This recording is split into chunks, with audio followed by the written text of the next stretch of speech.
Eh, como,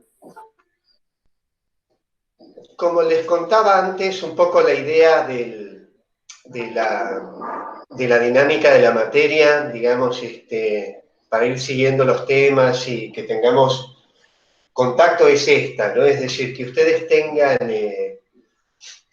las clases en material, digamos, en PDF o un PowerPoint, también vieron que tienen las clases ya explicadas. Esto nos permite que aquellos que tienen alguna dificultad por ahí en el intervalo de las clases lo puedan volver a ver y entonces se hace mucho más cómodo que ustedes tengan acceso a eso, ¿no? Porque si las clases las diéramos en forma sincrónica, son muy largas, tienen mucha información y no permitiría tampoco que interactúen mucho ustedes porque somos muchos en la comisión y también se haría engorroso. Entonces, yo pensé que esta es la mejor forma, ¿no?, de ir llevando el curso. Entonces, mi idea es que ustedes, sin perder tiempo, vayan viendo el material, ¿no?, que no lo dejen para el final, sino que vayan siguiendo semana a semana las cosas, el material que vamos subiendo al campus, de manera que les resulte más fácil ir siguiendo los temas y no se les junte todo para el parcial, y aprovechemos este espacio que es semanal para que ustedes en cuotas, digamos, vayan viendo los temas y puedan acá también ir viendo dudas que tengan sobre los contenidos de la materia o sobre la materia en cuestiones prácticas, digamos, lo que ustedes quieran preguntar. Bueno, hablemos un poquito. Ayer fue 22 de abril, fue el Día del Ambiente, el Día de la Tierra, perdón, ¿sí? Yo subí una pequeña reseña, no sé si la vieron, en el campus, un poco una explicación abreviada de por qué se festeja el Día de la Tierra, por qué en esa fecha, ¿no? Porque hay otras, ¿no? Hay otras celebraciones en relación al ambiente, digamos, y todas tienen algún origen, digamos, en algún episodio o en alguna... Y bueno, no sé si alguno leyó esa breve reseña, pero ¿por qué se festeja el 22 de abril? Se festeja el 22 de abril porque un 22 de abril, pero hace muchos años, como en la década de los 60, hubo un movimiento importante en Estados Unidos, promovido por un político, creo que era en el estado de Wisconsin, que generó una manifestación, digamos, en contra de algunas situaciones críticas ambientales que ya se estaban viendo en esos años, en los 60, 70, ¿no? Que tenían que ver con derrames, con contaminación, con residuos peligrosos, con modificación de los ambientes, es decir, cosas que ya sucedían en esa época, ya se hacía evidente, digamos, el daño que se estaba generando al ambiente, y comenzaron algunas respuestas por parte de la sociedad, ¿no?, algunos reclamos. Recién en el año 2009, una comisión de la Asamblea Permanente de Naciones Unidas, de las Naciones Unidas, decide establecer esa fecha, el 22 de abril, como el Día de la Tierra, ¿no? Y este movimiento propició que posteriormente se generaran algunos movimientos que terminaron en la creación de lo que son las agencias de protección ambiental en el mundo, ¿no? Imagínense que el tema digamos, de las criticidades ambientales y demás, si bien se fueron haciendo evidentes hace muchas décadas, hace poco tiempo que tienen normativa, legislación que atiende esos temas. Por ejemplo, si nosotros nos fijamos en nuestro propio país y vemos cuándo surgieron acá las leyes referidas concretamente al tema de impacto ambiental y de estos temas, todas son muy recientes en realidad. Por ejemplo, la Ley de Impacto Ambiental General de la provincia de Buenos Aires es del año 1997. y la ley de impacto ambiental, la 123, que después fue modificada mucho, de la ciudad de Buenos Aires, es del año 99. Es decir, recién prácticamente en el año 2000, comenzaron realmente a establecer parámetros de normativa realmente con un cumplimiento real. Es decir, ¿qué quiere decir cumplimiento real? Quiere decir con una normativa y con sanciones dispuestas para el incumplimiento, ¿no? Aquí mismo, digamos, en el AMBA, por ejemplo, existían leyes previas a estas que les cuento de impacto ambiental, pero que tenían que ver con leyes generales que establecían la protección de los recursos, ¿no? Del recurso aire, del recurso agua, del recurso tierra, pero en términos mucho más generales, ¿no? Sin atender a toda una cuestión de evolución de las afectaciones de la industria, del comercio, de las actividades en general sobre el ambiente, ¿no? Bueno, entonces, nada, quería comentarles esto, que ese es el origen, digamos, de esta celebración del Día de la Tierra, que fue como digamos, estos movimientos que fueron disparadores a lo que después iban a ser algunas convenciones internacionales, como la de Kioto, que ustedes saben que hay países que suscriben y países que no, países que adhieren, digamos, a esta política ambiental de disminuir las emisiones en términos generales y con algunas pautas para ir disminuyendo las emisiones, ir modificando algunas emisiones que sobre todo afectan directamente al cambio climático. Hay países que lo suscriben, países que no, países que lo suscriben y lo cumplen, países que lo suscriben y cumplen a medias. Y bueno, de a poco, digamos, en función de los problemas reales ambientales que van apareciendo en el planeta, estas cuestiones ambientales se van haciendo cada vez más fuertes y más reguladas, podríamos decir, ¿sí? Bueno, hablemos un poquito de los temas, de la línea de los temas que hemos venido viendo hasta ahora.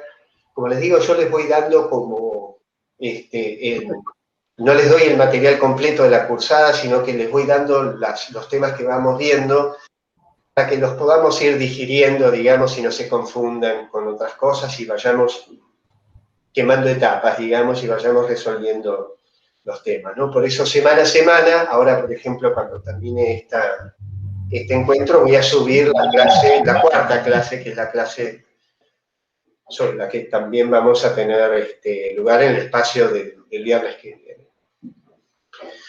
Bueno, hasta ahora hemos visto algunas cuestiones básicas que, como yo les contaba, tienen que ver con nociones que son algunas cuestiones que tienen que ver con conceptos de la biología, de conceptos básicos de biología.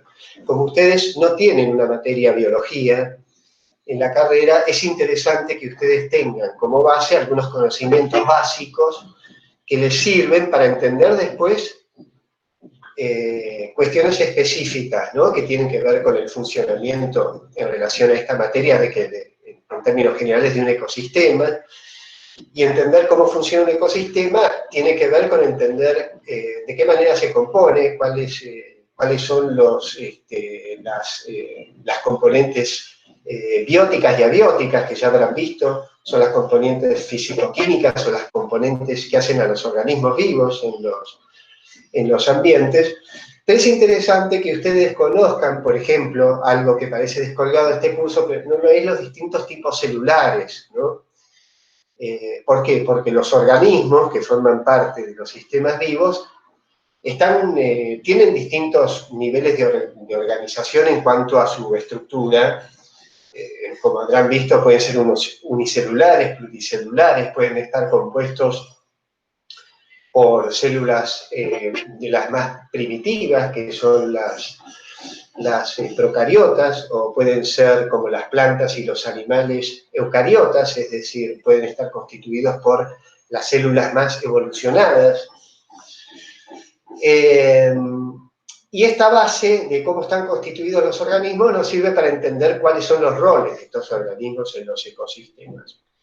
Como vamos a ver, en los ecosistemas tenemos funciones, digamos, que tienen que ver con estrategias de vida, estrategias de obtención de nutrientes, de reproducción y demás.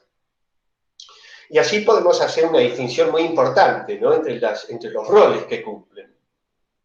Como vamos a ver más adelante en los ciclos biogeoquímicos, vamos a ver que es muy importante la función de cada uno de estos estamentos o cada uno de estos niveles tróficos. Los niveles tróficos son los niveles en los que se encuentran los organismos según sus estrategias de vida, de reproducción, de alimentación.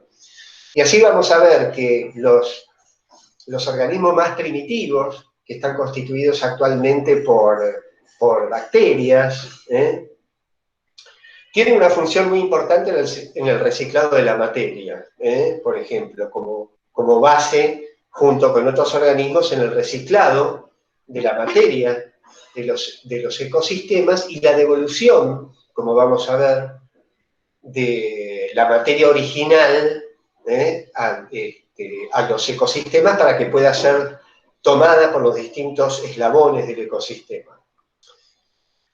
Estos organismos primitivos, los formados, como les digo, por procariotas, por bacterias, tienen otras funciones muy importantes también, como vamos a ver en los ecosistemas, como es por ejemplo, vamos a ver en detalle la fijación del nitrógeno en los ecosistemas. ¿Qué quiero decir con esto? Que ¿por qué les cuento que existen células procariotas, células eucariotas?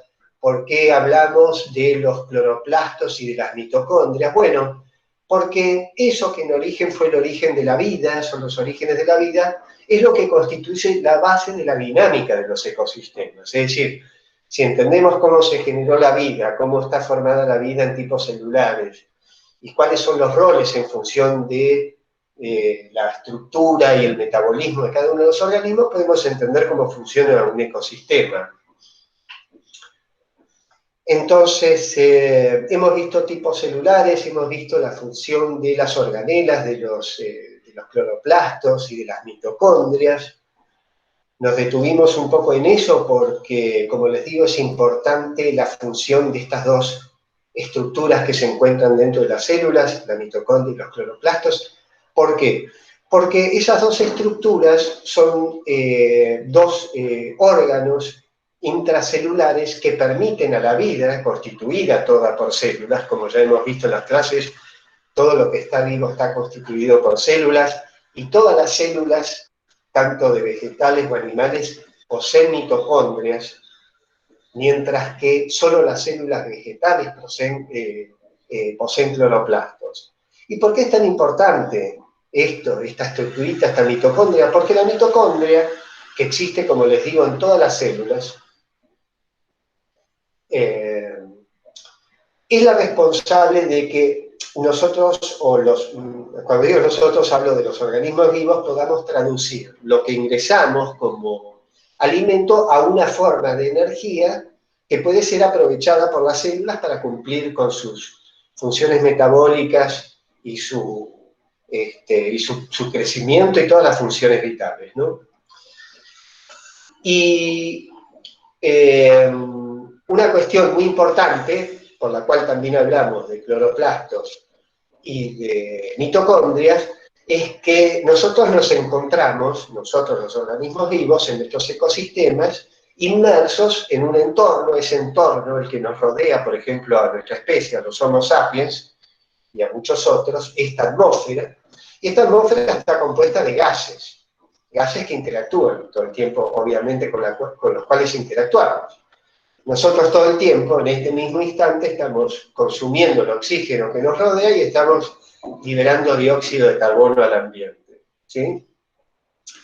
Las plantas que tenemos cerca están cumpliendo dos funciones, ¿no? Están, por un lado, cumpliendo esta misma función que cumplimos, sí, es una función vital, que cumplimos nosotros. Las plantas también tienen mitocondrias, y las plantas también consumen oxígeno y liberan dióxido de carbono al ambiente.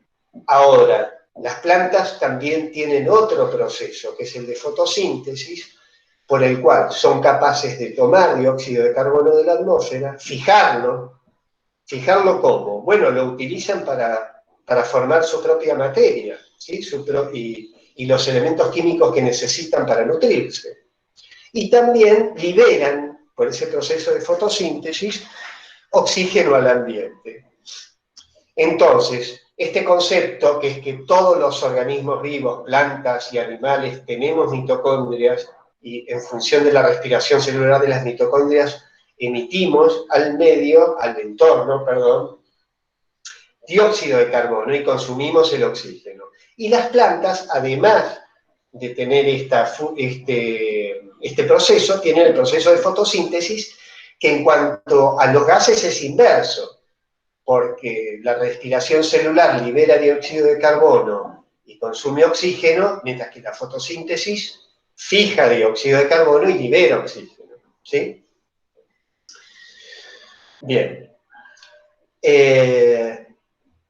Entonces, ustedes tienen algún material, les quería contar también, no sé si vieron que incorporé en la bibliografía dos textos en PDF, que son dos libros. Uno es el Curtis Barnes, que es una biología general, donde ustedes tienen estos aspectos básicos, más desarrollados obviamente que en las clases.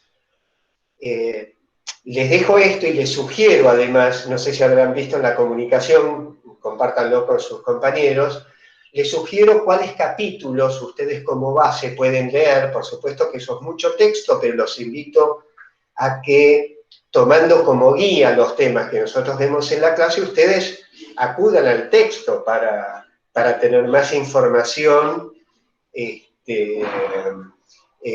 para poder relacionar mejor los temas, ¿no? Obviamente la idea es que nosotros en una clase no podemos abarcar todos los temas. Las clases lo que hacen es unir los temas esenciales que yo espero que ustedes se lleven del curso, pero en función de eso, como disparador, espero que ustedes lean también, según sus intereses también, sobre estos temas, y puedan ir relacionarlos y puedan leer temas de base que están relacionados con lo que vamos viendo en el curso. Hay les dejé también de Malacalza, que es un trabajo hecho por un ecólogo investigador de la Universidad de La Plata, que tiene un trabajo interesante, que por eso se los traje, porque relaciona los temas de una forma no tan, digamos, rígida, sino que es un poco más coloquial. Entonces, por los temas que vinimos hablando, me pareció interesante que vieran esos dos primeros capítulos, que son vida y energía y la evolución de la biosfera. Les sugiero que los vean, tienen unos cuestionarios también al final de esos dos capítulos que les pueden servir como guía a ustedes para ver si entienden algunos cuestionamientos, digamos, sobre los temas de la materia referidos a lo que hemos visto hasta ahora. Bueno, la idea hasta ahora ha sido un pantallazo, como les digo, de la constitución de los organismos vivos, de sus tipos celulares, y también nos metimos un poco en la evolución de la clasificación de los organismos vivos. Como ustedes tienen en su material, van a ver que desde tiempos de Aristóteles, desde un par de siglos antes de Cristo, digamos, había gente ya pensando acerca de cuestiones que fueron tomadas después por naturalistas y luego por los científicos actuales, ¿no? Y esas cuestiones tienen que ver con ¿qué? Con el origen de la vida, el origen de los organismos vivos, la naturaleza de las cosas en general y la clasificación de los organismos, ¿no? Como... Hay compañeros que quieren entrar, que no pueden, no sé qué problema hay, aviso. A ver, no tengo a nadie aquí pidiendo. A ver.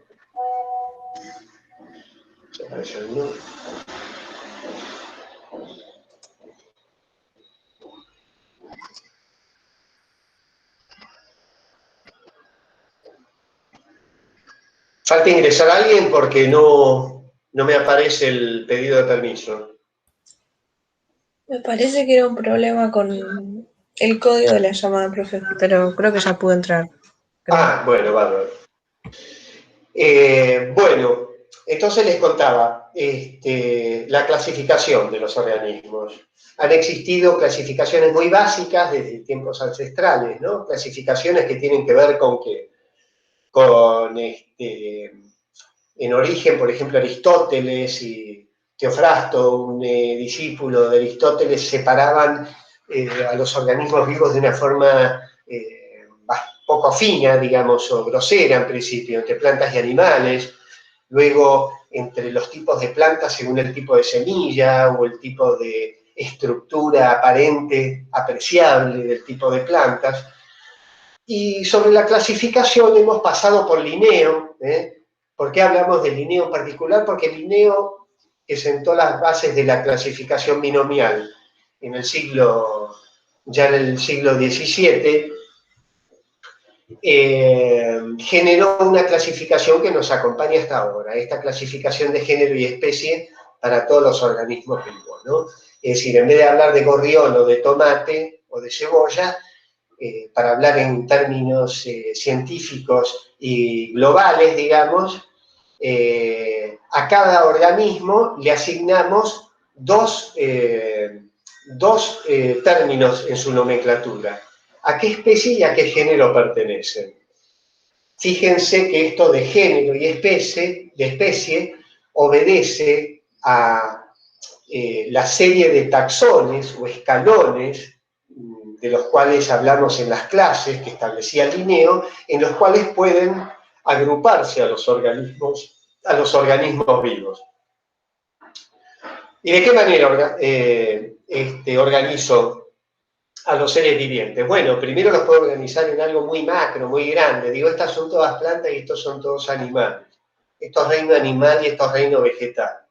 Pero a medida que bajo en los taxones, desde abajo hacia arriba tengo especie, género, familia, orden, clase, división, reino, y como vamos a ver en las clasificaciones últimas también tenemos algo que se llama dominio, que es algo que enmarca de una forma todavía más global a los organismos vivos. Pero, ¿qué les decía? Que en esos escalones que yo voy viendo, cuando yo veo el escalón más alto, por llamarlo de alguna manera, reino animal, bueno, ahí puedo tener una vaquita de San Antonio o un elefante, o una ameba. Todos son animales, pero son bien distintos entre sí. A medida que bajo, y me voy metiendo en órdenes, en familias, en clases, y voy yendo hacia especies, los agrupamientos que voy teniendo en esos taxones son cada vez más finos. Sí, este es un animal, pero además de ser animal, es vertebrado. Sí, este es un animal y es vertebrado, pero además de ser vertebrado, tiene esta otra característica, ¿sí? Así, a medida que desciendo de la división de reino hacia especie, voy haciendo una selección más fina hasta encontrar en el taxón especie, ¿qué cosa? Solo individuos no idénticos entre sí, porque los individuos de las especies, si bien comparten rasgos comunes muy importantes, tenemos variabilidad genética, no somos idénticos, no somos clones, pero como vamos a ver en otros temas, y esto es importante en otros temas que tienen que ver con la selección natural y demás. Pero ¿qué vemos en la especie? En la especie, en esos taxones que estableció Linneo, solo tenemos individuos de la misma especie. ¿Y qué quiere decir que un individuo es de una especie? Quiere decir que solo puede reproducirse con un individuo de esa misma especie. Es decir, ¿cuál es la definición de especie? ¿Por qué somos los Homo sapiens una especie? ¿Sí? Porque cualquier Homo sapiens puede, digamos, dejar descendencia con un Homo sapiens y no con otra especie. ¿Sí? Lo mismo pasa con la reproducción de todas las especies. Es específica. Hay algunos casos muy particulares de especies muy cercanas que dan algunas especies que terminan siendo inviables en cuanto a su reproducción. Ustedes saben que la mula es hija, por ejemplo, es cruza de caballo y burro. ¿sí? Son dos especies distintas, dan descendencia, pero la mula es estéril, ¿sí? Hay otros casos así en la naturaleza. Entonces, cuando hablamos de especie, de lo que tenemos que pensar es individuos que pertenecen a un grupo capaz de reproducirse entre sí y que comparte muchos elementos comunes, como hábitos reproductivos, estrategias de alimentación, estrategias ecológicas en términos generales, hábitos, tipos de hábitat y nichos ecológicos, ¿no? Cosas muy específicas. Bueno, en cuanto a la clasificación, entonces es importante esto, ¿no? Desde el origen de los intentos de clasificación, la incorporación del Linneo como una cuestión muy práctica para la clasificación de los organismos vivos, y las clasificaciones actuales existentes, ¿no? Ustedes en las clases van a ver que han existido distintos ecólogos que han propuesto distintas formas de clasificación. Y hay algunas clasificaciones recientes que han incorporado el tema de dominio. Hay una clasificación en particular en la cual podemos ver 3 dominios en los cuales podemos hacer una distinción que tiene que ver no tanto con la morfología o con los aspectos estructurales o más visibles o notables, digamos, de diferencias entre organismos, sino con cuestiones que se incorporaron después con la genética. Es decir, las primeras clasificaciones de individuos, de organismos, ¿a qué obedecían?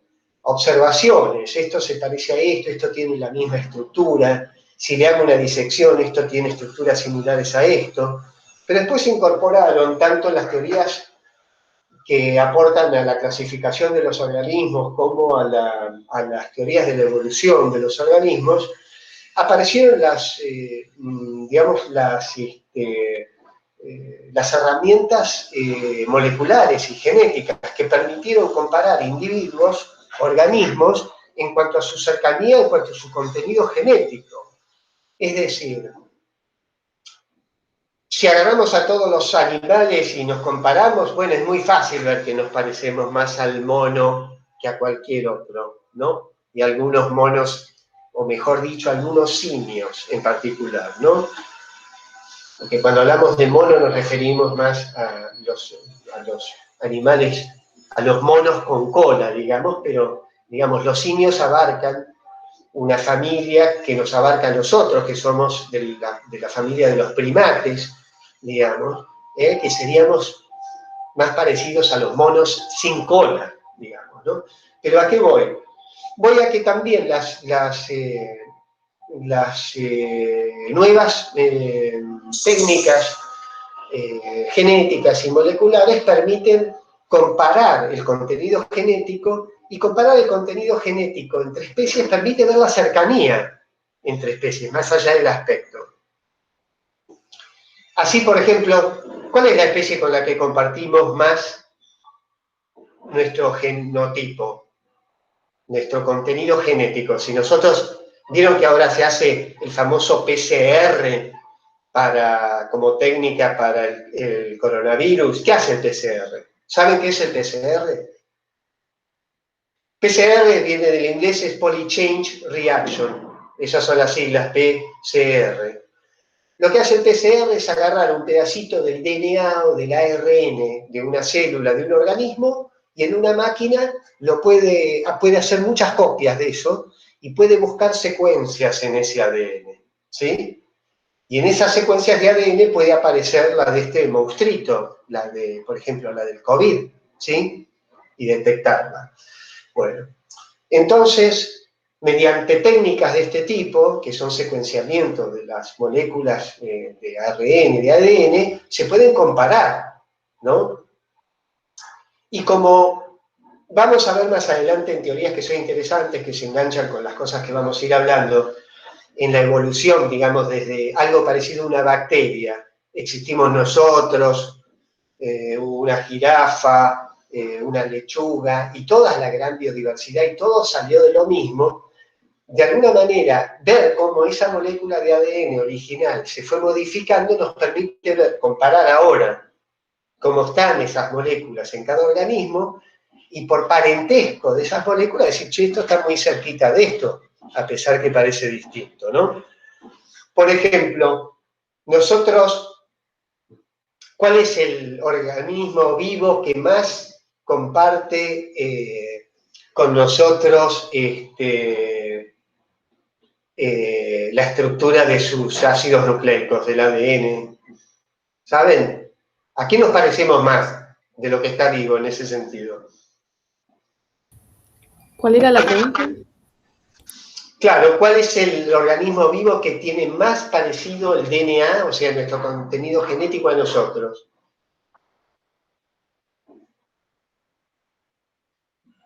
El chimpancé. El chimpancé tiene un 99 y pico % igual nuestro contenido genético. Es decir, ¿y de qué nos da una pauta eso? De que, más allá de que en una clasificación, porque esta clasificación de lineos está presentada acá de una forma estructural para nosotros, porque nosotros no somos ecólogos que estamos trabajando en eso, pero los taxónomos, los que encuentran un bicho y quieren meterlo en alguna familia, en alguna clase, tienen esos taxones que abren ahí, se abren en infinidades de especies, subespecies, órdenes, clases, metidas en esos eslabones. Entonces, hay un dominio que apareció, que es el de Goese, el de Gauss, que él, además de esto de comparar morfológicamente a los organismos vivos y demás, apeló a eso, al contenido genético de los organismos vivos. Y comparando eso, se dio cuenta que algo que englobaba a todas las bacterias, de alguna manera, en algunas clasificaciones lo van a ver en el reino Monera, fíjense, después repasen las clasificaciones de los distintos ecólogos, de las distintas propuestas, pero más lo que dice es, tengo bacterias, pero algunas son absolutamente distintas genéticamente de las bacterias de otras. Algunas son bacterias que son comunes entre ellas, que son bacterias que conocemos, que pueden ser las que están en nuestro tracto digestivo, o las que permiten formar el yogur, los bacilos, digamos, de los procesos enzimáticos que permiten las fermentaciones, o muchas otras bacterias. Muchas de esas bacterias son patógenas, es decir, son responsables de enfermedades. Todas esas bacterias se encuentran en un grupo, pero Goes vio que había un grupo que era muy distinto en cuanto a su contenido genético, que pertenece a lo que se llaman las arqueas o arqueobacterias. Y esas arqueobacterias, que están representadas todavía actualmente en la biodiversidad que nos toca hoy, esas arqueobacterias tienen una característica muy particular. Son representantes de las primeras formas de vida terrestres. Y no es casualidad que esas arqueobacterias sean encontradas actualmente en lugares extremos ambientales. Es decir, las arqueobacterias, ¿dónde se encuentran? En las aguas surgentes de los volcanes, en el hielo, en condiciones extremas de salinidad, donde no crece otra cosa. Por ejemplo, las que crecen los organismos capaces de crecer en condiciones de gran salinidad se llaman halófilos o halófilos. O tenemos los termófilos, las termófilas, estas bacterias capaces de crecer en temperaturas imposibles para otros organismos. Y bueno, evidentemente este grupo de arqueobacterias, ¿qué representa? Representa las formas primitivas de vida.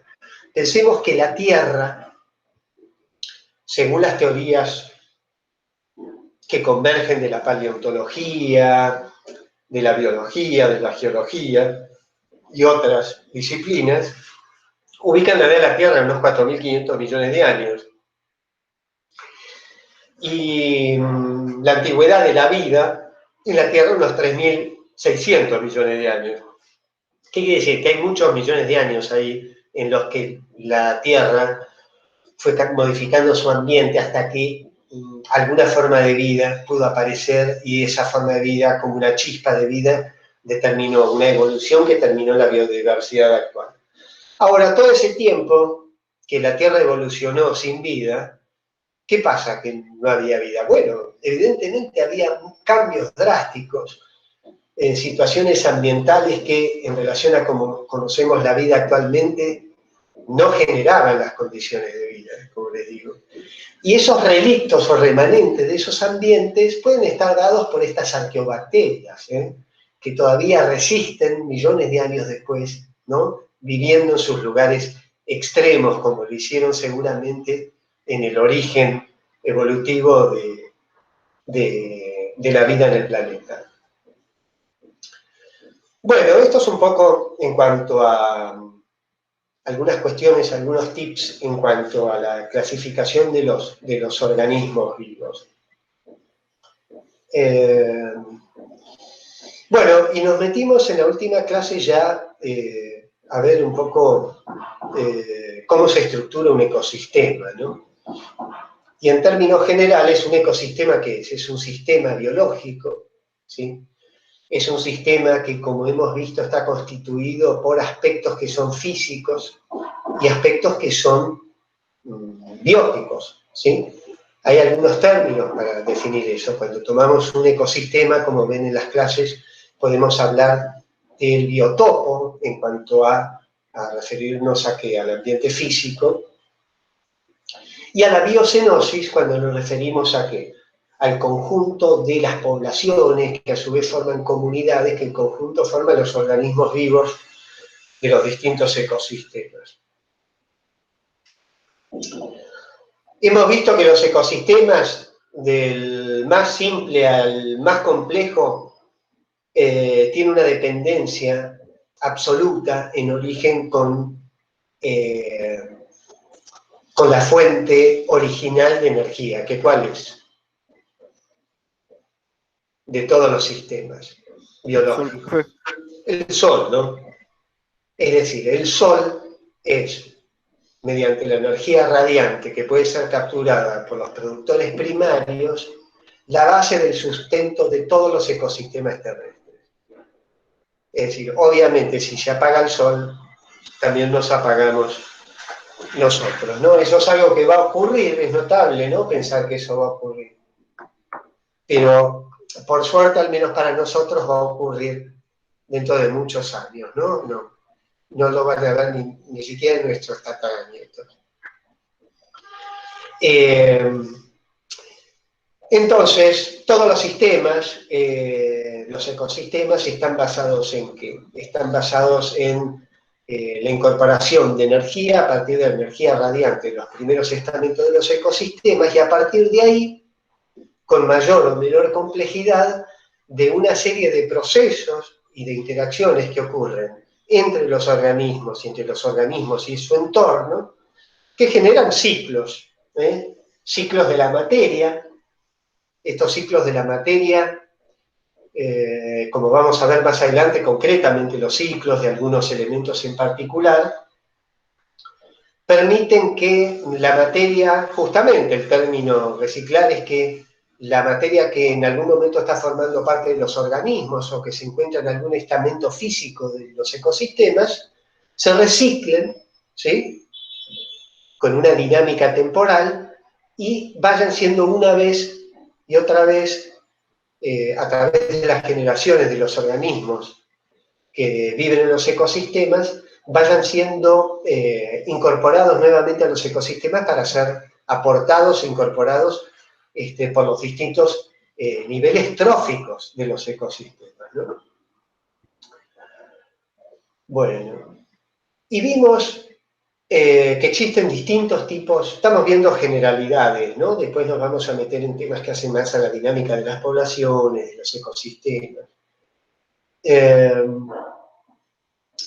Y sobre los ecosistemas, hemos visto alguna distinción también entre ecosistemas terrestres, ecosistemas acuáticos. Fíjense, hablando de, por ejemplo, de la radiación lumínica, que es aprovechada por los productores primarios para generar energía química, ¿no? Que genera la base de los ecosistemas. Ahora, existen ecosistemas marinos o de agua dulce, también los hay terrestres. ¿Les parece que, por ejemplo, la radiación solar, es decir, la radiación lumínica, generará una distribución igual en ambientes terrestres que en ambientes acuáticos? ¿O piensan que la luz puede generar algún tipo de condicionamiento distinto en la tierra y en el agua, en las masas de agua, en los ríos, en los lagos, en los mares? Imagino que se dispersa de forma distinta por el medio en el que se transmite la longitud de onda. Sí, y está bien eso. Hablando de longitudes de onda, estos son temas generales, pero de la luz, de toda la luz radiante, los vegetales no pueden tomar todo el espectro, sino que hay parte del espectro, como bien dijo recién la compañera, hay parte de la radiación, del espectro de la luz. Ustedes saben que hay partes del espectro de la luz que nosotros no vemos. Por ejemplo, nosotros nos manejamos con lo que se llama el espectro de luz visible. ¿Sí? Existe, por ejemplo, el infrarrojo, nosotros no lo vemos, el ultravioleta tampoco, que forman parte también de la radiación. ¿Sí? Cuando nosotros con un control remoto apuntamos a la tele o a algún aparato y mandamos, bueno, llegó eso es IR, infrarrojo. Nosotros no lo vimos el rayo, no prendimos una linterna, pero se recibió, ¿sí? Lo mismo pasa con el espectro de luz en cuanto a la captación por parte de los vegetales, ¿no? Ellos pueden tomar una parte específica, algunos picos, digamos, algunas partes particulares del espectro de la luz visible. Y lo que ocurre con respecto a los ecosistemas terrestres y acuáticos es que en los ecosistemas terrestres los organismos compiten por luz. Un caso muy claro es la selva. Es decir, en la selva tenemos distintos estratos, tenemos árboles que crecen mucho, mucho en altura y mandan su canopeo, es decir, el conjunto de las copas hacia muchos metros hacia arriba, que es, si ustedes se fijan en las calles nuestras de Buenos Aires, es lo mismo. Es decir, los árboles grandes en las avenidas, fíjense hasta dónde llegan la altura. Por lo general llegan hasta la parte más alta, los que pueden, ¿no? Las especies que pueden crecer tanto, hasta alcanzar a los edificios, que por ahí tienen 12 pisos, ¿no? Y ahí se quedan, fíjense, que se quedan más o menos a la altura de los edificios, ¿no? Sí, compiten por la luz. Y en una selva tenemos el sotobosque también, ¿no? Tenemos un sustrato que necesita menos luz y que se las arregla, digamos, con niveles de radiación de menor intensidad. Crecen en el sotobosque. El sotobosque es lo que crece por abajo del estamento más alto, ¿no? Del bosque o de la selva. ¿Y qué pasa esa es la regulación, digamos, de este limitante en los ecosistemas terrestres? Pero en el agua, la luz entra hasta cierta profundidad. Y hay una profundidad a la cual el agua ya no ingresa más. Es decir, en las profundidades abismales, prácticamente la radiación es nula. Hay una oscuridad sepulcral. Y hay desarrollo incluso de organismos que están preparados, digamos, para esto, ¿no? De alguna manera. Algunos son capaces de generar luminiscencia mediante reacciones químicas, incluso como señuelo, como estrategia, digamos, de alimentación en relación a la bajísima biodiversidad que existe en el abismo, digamos, en las zonas abismales. a medida que descendemos, digamos, la biodiversidad, a medida que disminuye la radiación, la biodiversidad obviamente disminuye drásticamente. Lo mismo pasa en los ecosistemas terrestres, ¿no? En cuanto a la oferta de radiación, en tiempo y en duración y en intensidad.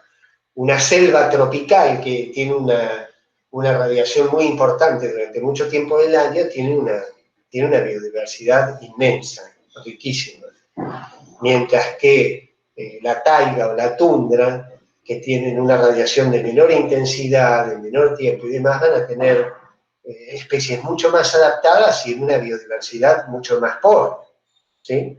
Es decir, nos da la pauta de cómo, digamos, efectivamente la radiación solar es el origen, digamos, y un factor absolutamente limitante en origen de la vida, ¿no?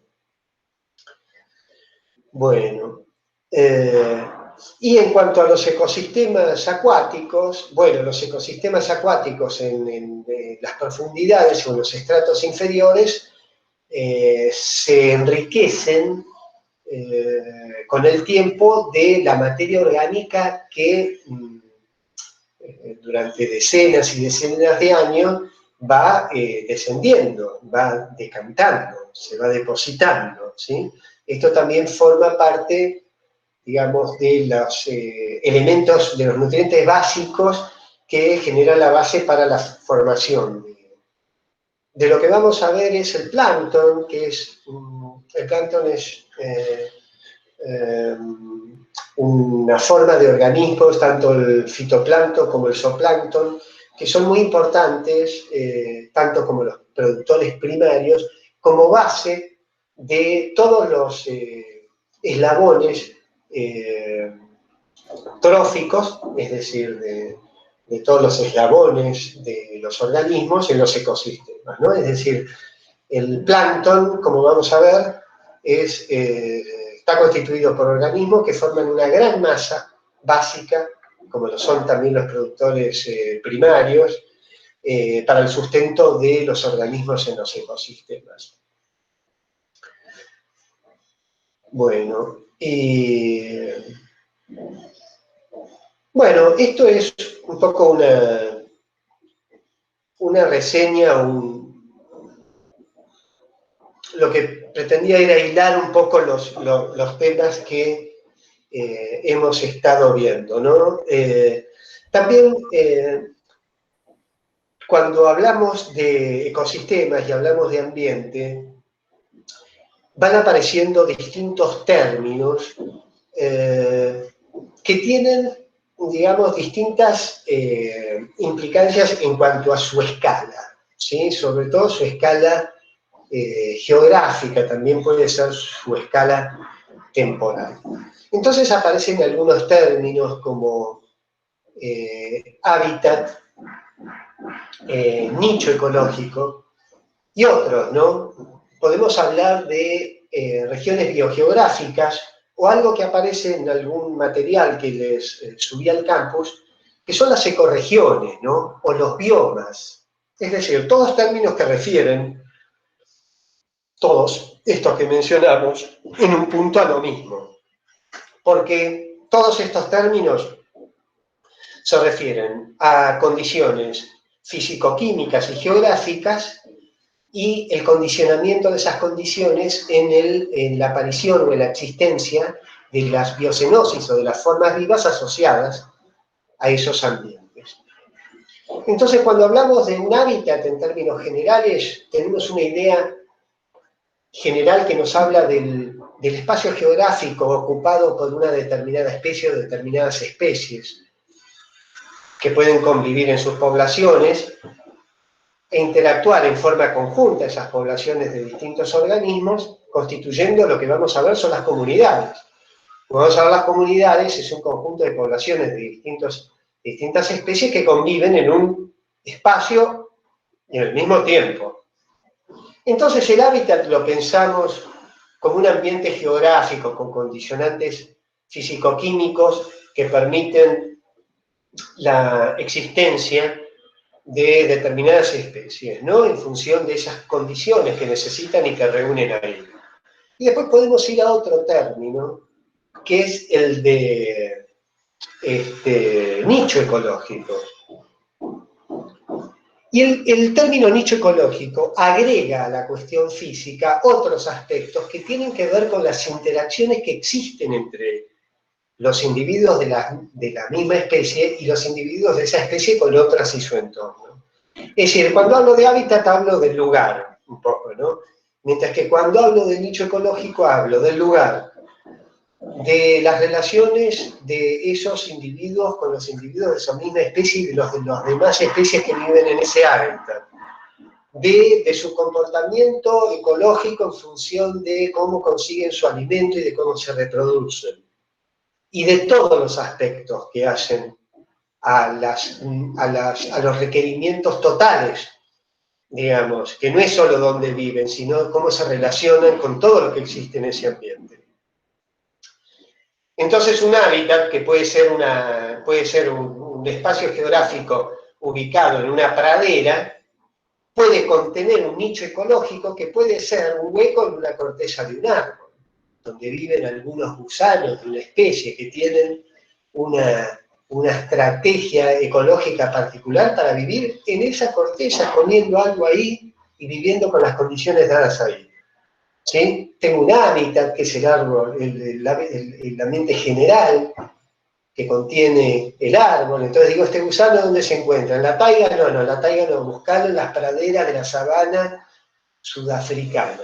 Bueno, acá estoy en la sabana. Bueno, pero buscalo en su nicho ecológico, anda a las cortezas de tal especie de árbol que este gusano vive ahí en su nicho ecológico. ¿Se entiende la diferencia? Luego, si tomamos el hábitat y escalamos, digamos, vamos a encontrar que en el planeta, y cuando nos referimos al planeta hablamos de la ecósfera, ¿sí? De la biosfera o ecósfera. La ecósfera se refiere al planeta completo, ¿no? Y la biosfera toda la vida, digamos, en ese sistema planetario, que es un gran ecosistema que contiene infinitos subecosistemas, ¿no? Y si vemos la distribución de lo que llamamos, podemos llamar las bioregiones del planeta, o los biomas, vamos a ver que el planeta está diferenciado en biomas. Es decir, tenemos condicionantes físicos en cuanto a los suelos, en cuanto a la cantidad de radiación según la latitud y demás, que condicionan qué tipo de vida va a aparecer en cada una de las latitudes del planeta. ¿Sí? El Ecuador recibe una radiación pareja, constante y muy alta todo el año. ¿Sí? Ustedes saben, la línea media del planeta. Por eso en la línea del Ecuador y en los trópicos vamos a tener la mayor biodiversidad, ¿no? En nuestro país, donde en las yungas, en las selvas ricas de montaña, en Salta, en Jujuy, en la selva misionera, ¿sí? Mientras que hay otros biomas que se encuentran en las latitudes condicionadas por situaciones de limitantes, ya sean de radiación mucho menor. Existe también la noche, una larga noche en el polo norte, digamos, en las altas latitudes. Entonces, la cantidad de horas radiación y los condicionantes dados por el tipo de suelo en las distintas regiones que existen en nuestro planeta determinan la aparición de los biomas, que ustedes los tienen en las clases, y es interesante que los vean y cuáles son sus características, ¿no? Los biomas, en función, como les digo, de estas características físico-químicas de sus suelos y climáticas, van a determinar formas muy distintas, en principio, de las plantas que aparecen allí, y como que interactúan, digamos, también en la formación de suelos, y como resultado también de toda la vida, de los animales asociados también a esos suelos y a esas formas vegetales, ¿no? Entonces, biomas muy condicionados por el frío, como la tundra, la taiga, tendremos suelos helados en los que solo aparecen algunas formas de vida muy sencillas, como pueden ser las briofitas, que son una de las primeras formas de vida, que son los musgos, por ejemplo, ¿sí? Y plantas que obedecen a la forma más sencilla, digamos, esto en los extremos de latitud, ¿no?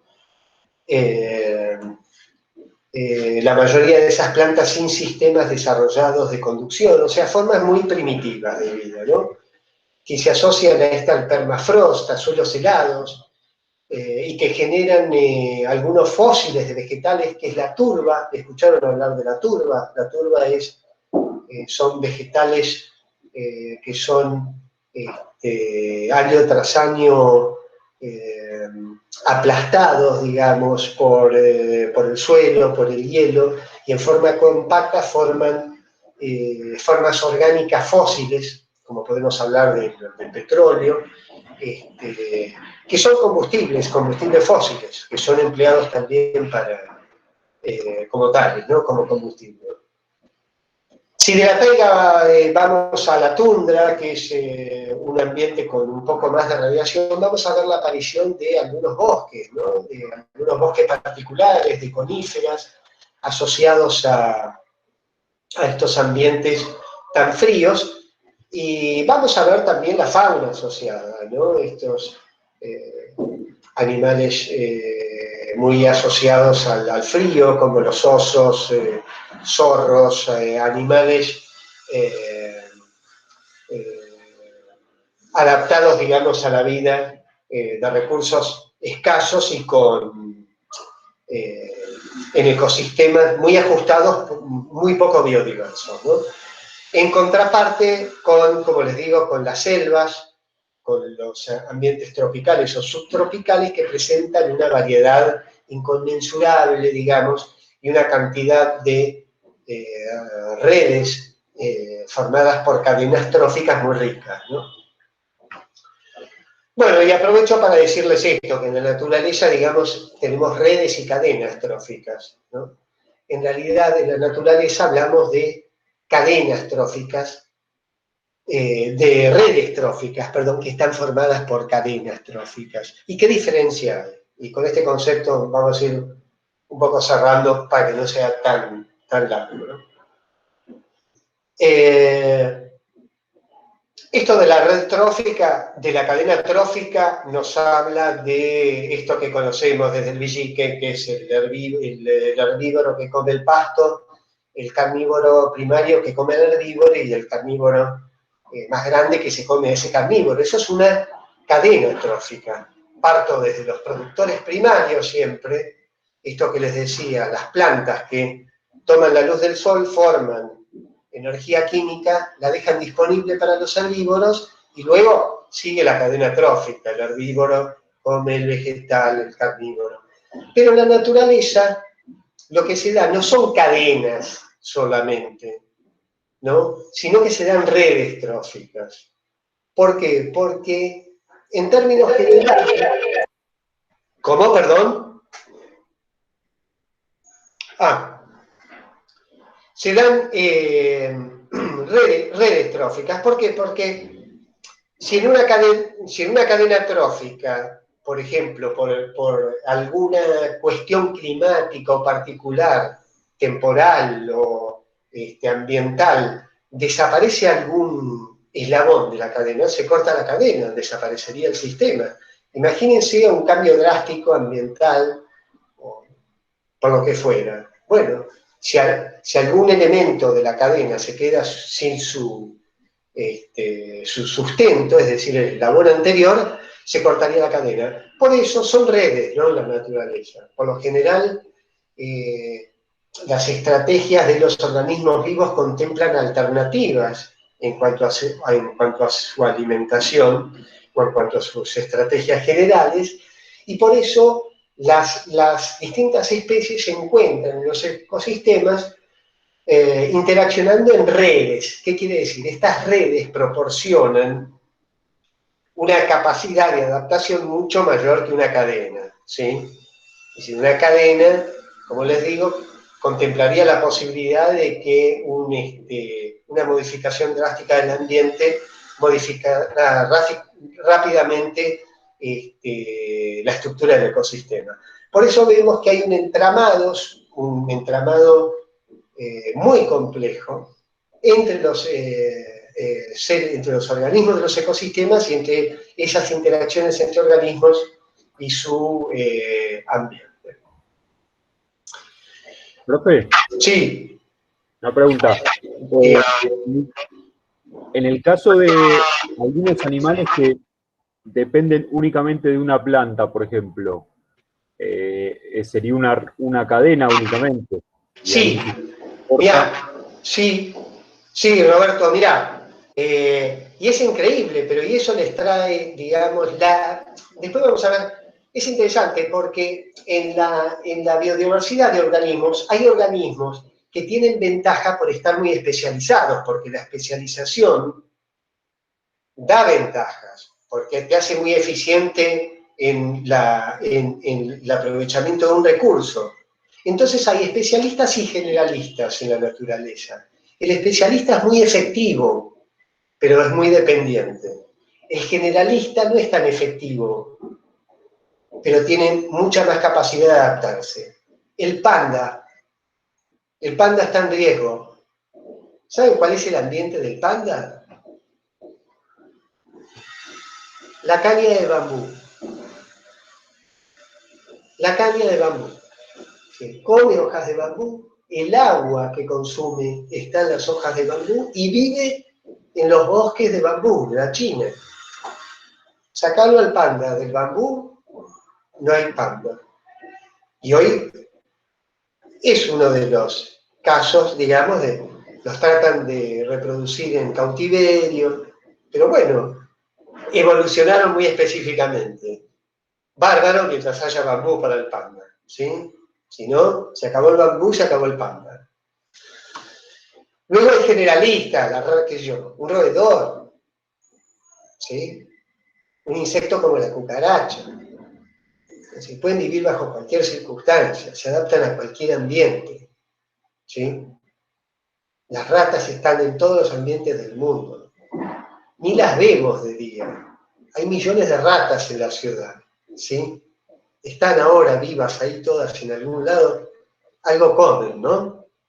Bueno, esas son como las diferencias entre las estrategias de vida, que después vamos a ver que es interesante las diferencias entre estrategias de vida R y estrategias de vida K de los individuos que vamos a ver